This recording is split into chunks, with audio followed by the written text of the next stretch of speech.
A sloth, a donkey, and a curious human. Send a prompt and see what they're doing. One hits record with a question on his mind. Two brothers pick it up, see what they find. Corn takes his time, Herman's got the facts. Back and forth, they never hold back. My weird prompts, come on in, that's where we begin. My weird prompts, glad you're here. This episode was generated using artificial intelligence. Please verify facts. My Weird Prompts is a community-driven initiative exploring how AI can fuel curiosity and uncover the fascinating ways our world works. GPU compute for this podcast is generously provided by Modal. Learn more at modal.com. I was reading about that electrical fire at the Isfahan radar site back in January, and it struck me how we almost just accept those headlines at face value now. Another mysterious failure in a sensitive facility, another shrug from the international community. But when you look at the leaked reports suggesting it was actually a swarm of micro-drones launched from inside the city limits, the whole picture changes. Today's prompt from Daniel is about exactly this, the mechanics of long-term deniable sabotage. He wants us to look at how these physical and cyber infiltrations of critical infrastructure serve as the real opening move of modern warfare, often years before a formal declaration of war. It is a fascinating lens to look through because most people focus on the big, loud moments. The missile barrages, the troop movements, the declarations on state television. But as Herman Poppleberry, I have spent a lot of time looking at the gears turning in the background, and the reality is that the war is often decided during the years of silence that precede the first official launch. What happened in Isfahan 2 months ago was just the tail end of a campaign that has been running for over a decade. We are talking about a shift from overt military strikes to the invisible dismantling of a nation's backbone. If you can disable the radar before the jets even take off, you have already won the air war without firing a single traditional shot. It is that doctrine of ambiguity that really gets me. Israel has mastered this art of neither confirming nor denying, which creates this bizarre geopolitical space where everyone knows what happened. But because no one officially claims it, the victim is stuck in what analysts call a retaliation vacuum. If you admit you were sabotaged, you admit your security is porous and your most sensitive sites are compromised. If you strike back, you are escalating against a ghost, which makes you look like the aggressor to the rest of the world. That is the strategic feature of gray zone operations. You want to stay just below the threshold of a formal casus belli, a justification for war. If you blow up a laboratory using a remote-controlled machine gun, like what happened to Mohsen Fakhrizadeh back in November of 2020, you are sending a message that is both incredibly specific and technically deniable. You are not just removing a person, you are demonstrating total atmospheric control over the enemy's home turf. You are saying, we can put a 1-ton automated weapon on your highway, operate it via satellite from 1,000 miles away, and you cannot stop us. I remember we touched on this in episode 738 when we talked about the invisible front and the sabotage of Iranian air defenses during the 12-day war. But Daniel is pushing us to look deeper into the tradecraft itself. How do we get from a piece of intelligence to a physical explosion in a hardened air-gap facility? Because you cannot just hack a centrifuge that is not connected to the internet from a basement in Tel Aviv. There has to be a bridge. This is where the intelligence-sabotage nexus becomes critical. You cannot destroy what you have not mapped with perfect precision. People think of the 2018 nuclear archive theft as just a heist for information, a way to prove Iran was lying about its nuclear ambitions. But from a sabotage perspective, that was the ultimate reconnaissance mission. When the Mossad took those half-ton of documents and compact disks from a warehouse in Tehran, they were not just looking for proof of a weapons program, they were getting the blueprints. They were getting the names of the specific suppliers for every valve, the specific models of the Siemens industrial controllers, and the exact layout of the facilities at Natanz and Fordow. So the archive theft was basically the user manual for every sabotage operation that followed. It gave them the where and the how, before they even sent in the who. It provided the target list. When you know exactly which valve in a facility is the single point of failure, you do not need a 1,000-pound bomb. You need a small explosive charge or a piece of malicious code tailored to that specific industrial controller. Look at the Natanz incident in April 2021. Reports suggested that 300 pounds of explosives were smuggled into the facility and detonated near the internal power system. This is a facility buried deep underground, protected by multiple layers of security and the Revolutionary Guard. You do not get 300 pounds of high explosives into that room without months, if not years, of human intelligence work. You need someone on the inside, or someone who can bypass the physical security checks with a legitimate-looking crate of equipment. That is the part that always blows my mind. We talk about cyber attacks like Stuxnet as if they are magic, as if a line of code just travels through the air and breaks a machine.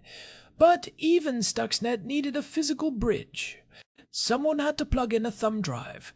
It is that transition from digital to physical that seems to be the hallmark of the elite agencies. They are bridging the air gap with human proxies or incredibly sophisticated delivery systems. And the delivery systems are getting wilder as we move into 2026. The assassination of precede was a turning point because it used a robotic sabotage hybrid.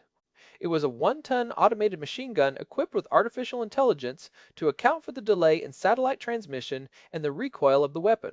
It had multiple camera angles and was assembled inside Iran piece by piece. After the hit, the entire mounting system self-destructed to leave as little evidence as possible. That removes the risk of an operative being captured on site, which is the biggest nightmare for any intelligence agency. It also removes the human element of hesitation. But let's talk about the infrastructure side of this, because that is where Daniel's prompt really hits home for a lot of people in the tech world.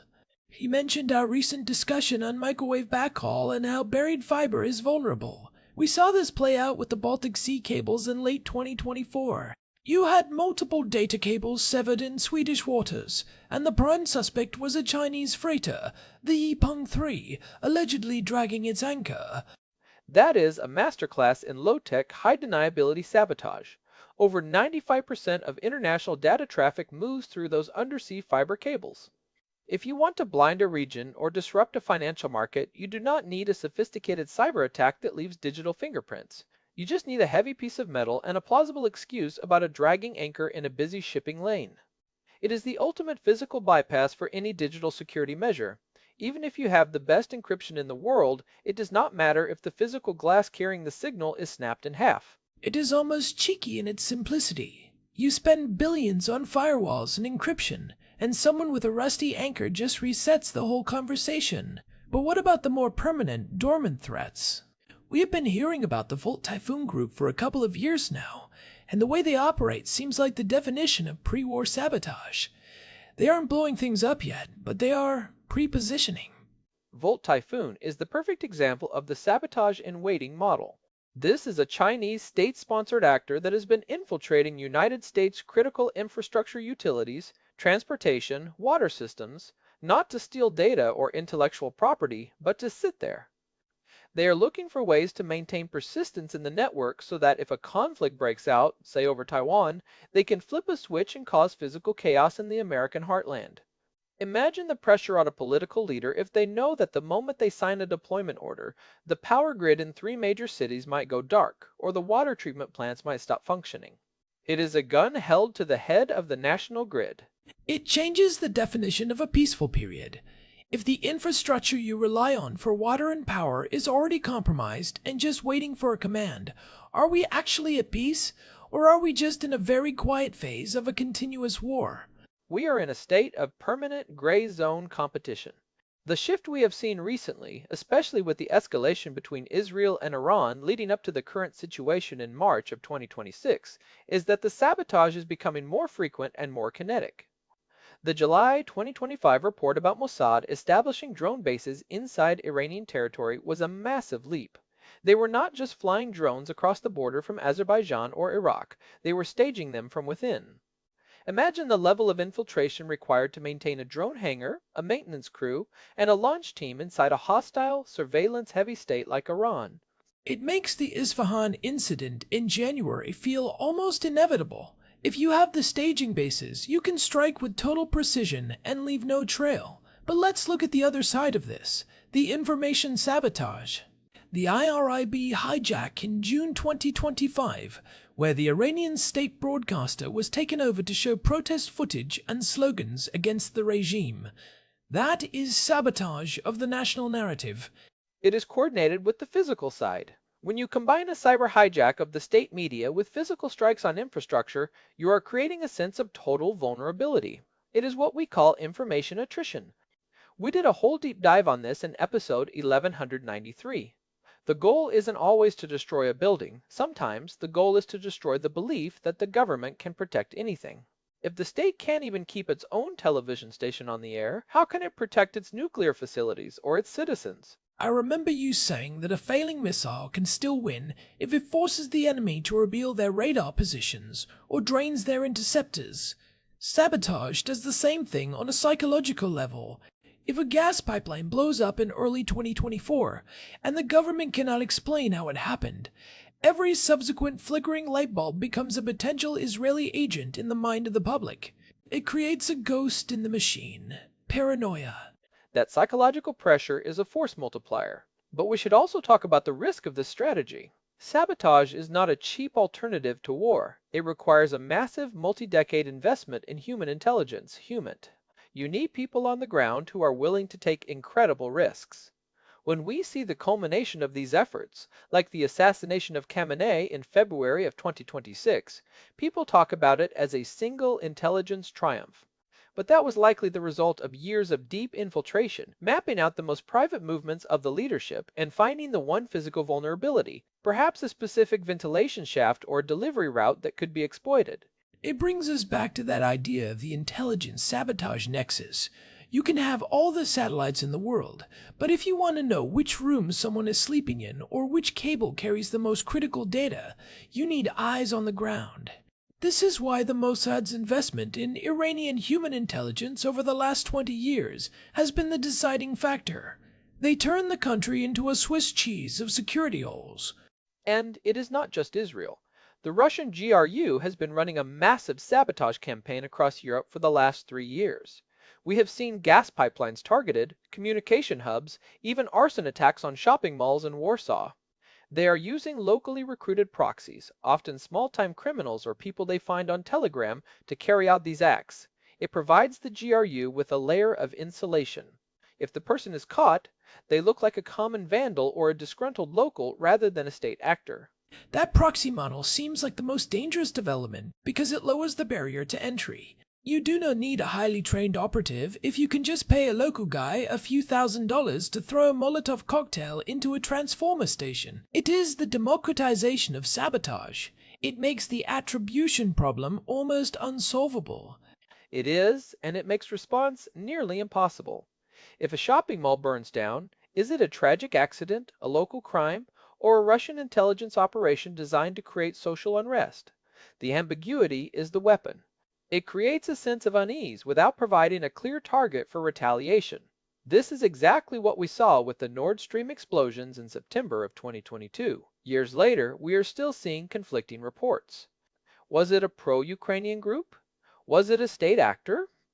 The fact that we are still debating it 4 years later proves how effective the operation was at creating a permanent geopolitical mystery. It is the ultimate cold case. But the practical takeaway for people listening, especially those working in critical infrastructure or tech, has to be that the air gap is a myth. If your security model relies on being disconnected from the internet, you are only protected from the remote hackers. You are not protected from the guy with the bolt cutters, the smuggled explosive charge, or the drone that flies into your cooling tower. Physical access is the ultimate bypass. If someone can touch your hardware, they own your hardware. We saw this with the gas pipeline sabotage in early 2024. These were hardened systems, but they had physical points of vulnerability, valves and sensors located in remote areas that were exploited through simple kinetic means. The lesson for the modern era is that security must be holistic. You cannot separate the cyber from the physical. You have to assume that the pre-positioning phase has already happened. So, if you are a facility manager or a network architect in 2026, you have to move to a zero-trust model for physical infrastructure. Just as we do not trust a device just because it is on our network, we should not trust a piece of equipment just because it is inside our building. You need to audit your physical infrastructure with the same intensity you audit your code. Look for those single points of failure that can be reached with a pair of bolt cutters or a simple drone. Red team your physical security. If you assume the attacker is already inside, how do you limit the damage they can do? This is the shift in threat modeling that Daniel's prompt is really pointing toward. We are moving from a world of clear battle lines to a world where the front line is your local power substation or your undersea data cable. It makes me wonder if this level of sabotage actually prevents larger wars or just makes them inevitable. On one hand, you are degrading the enemy's ability to fight, which might make them hesitate. On the other hand, you are creating so much pressure and humiliation that they might feel they have no choice but to go overt. It is a delicate balance. In the case of Israel and Iran, the sabotage campaign arguably delayed a full-scale war for over 15 years. It bought time. It forced the regime to spend billions on security and rebuilding rather than on expansion. But eventually, the cumulative effect of those operations, the Operation Rising Lion campaign, created a situation where the Iranian regime felt its very existence was at stake, which contributed to the escalation we are seeing now. Sabotage is a tool for managing time, but it does not resolve the underlying conflict. It is like putting a patch on a leaking pipe while the pressure keeps building. Eventually, the pipe is going to burst, no matter how many clever patches you apply. But I want to go back to the technical side for a second. You mentioned the remote-controlled machine gun. How much of this is moving toward fully autonomous sabotage, where a system is programmed to identify a target and strike without a human in the loop at the final moment? We are already there. The Isfahan radar strike in January was likely a pre-programmed swarm. Once they are launched from within the city, they do not need a continuous satellite link that can be jammed. They can use visual navigation, basically digital eyes, to identify the specific antenna array and fly right into it. This removes the risk of signal interception. We are entering the era of fire and forget sabotage. Which makes the attribution problem even worse. If there is no signal to trace back to a pilot, you are left with a pile of generic drone parts and a lot of questions. It feels like we are watching the traditional rules of engagement just dissolve in real time. They are dissolving because the technology allows for a level of precision and deniability that was unthinkable 20 years ago. In the past, if you wanted to sabotage a nuclear program, you had to send a team of commandos on a suicide mission. Now, you send a piece of code or a $500 drone. The cost-to-effect ratio has shifted entirely in favor of the attacker. It is a grim realization, but a necessary one. We have to look at these incidents not as isolated accidents, but as data points in a much larger, more coordinated campaign. Whether it is a cable in the Baltic or a radar in Isfahan, the mechanics are the same. It is about finding the physical lever that can move a geopolitical mountain. And it requires us to be much more vigilant about our own vulnerabilities. We tend to think of sabotage as something that happens somewhere else, to someone else. But the global nature of our supply chains and our data infrastructure means that we are all connected to these potential points of failure. The pre-positioning we see from groups like Volt Typhoon is a warning that the next big sabotage event could be much closer to home. I think that is a perfect place to wrap the core of this. We have looked at the tradecraft, the transition from intelligence to kinetic impact, and the global shift toward this gray zone warfare. It is a sobering look at how the world actually works behind the headlines. We promised to look at how this happens before the war starts, and I think we've mapped that transition from intelligence to physical impact pretty clearly. It is the world we live in. The most effective weapons are the ones that never officially fired, but they have already changed the course of history. Well, I am going to be looking at every flickering light and every news report of a minor fire a lot more suspiciously from now on. You have ruined my peace of mind, Herman, but I suppose that is the point of the show. I prefer to think of it as being realistically informed. Peace of mind is often just a lack of information. Spoken like a true nerd. We should probably get to the practical side of this before we leave everyone completely paranoid. If you are in the industry, what is the actual takeaway? The takeaway is that you need to audit your physical infrastructure with the same intensity you audit your code. Look for those single points of failure that can be reached with a pair of bolt cutters or a simple drone. Red team your physical security. If you assume the attacker is already inside, how do you limit the damage they can do? That is the mindset shift that is required in 2026. And for the rest of us, it is about being critical consumers of information. When you see a report of a mysterious explosion at a sensitive site, ask yourself what the strategic goal would be and who has the blueprints to make it happen. The truth is usually buried somewhere in that intelligence-sabotage nexus. I think we covered a lot of ground today. From the streets of Tehran to the bottom of the Baltic Sea, the mechanics of sabotage are the hidden skeleton of modern conflict. This has been a heavy one, but a really important look at the reality of modern warfare. Thanks for walking us through the technical weeds, Herman. I know you have been waiting all week to dive into those undersea cable specs. It is a fascinating topic. I could talk about anchor drag physics for another 3 hours, but I think our producer, Hilbert Flumingtop, would probably cut my mic. He definitely would. Big thanks to Hilbert for keeping the show running smoothly behind the scenes. And a huge thank you to Modal for sponsoring the show and providing the GPU credits that power our research and production pipeline. We really couldn't do this without them. This has been My Weird Prompts. If you enjoyed this deep dive into the world of deniable sabotage, please consider leaving us a review on your favorite podcast app. It really helps other curious minds find the show. You can also find our full archive and all the ways to subscribe at myweirdprompts.com. We will be back next time with another prompt from Daniel. Until then, keep an eye on your infrastructure. And stay curious. Goodbye, everyone. See ya. This episode was generated using Gemini Flash 3. Text-to-speech engine was Chatterbox. Thanks for listening to our show, My Weird Prompts, where our thoughts go from slow takes to facts on cue. We change and follow through. My weird prompts.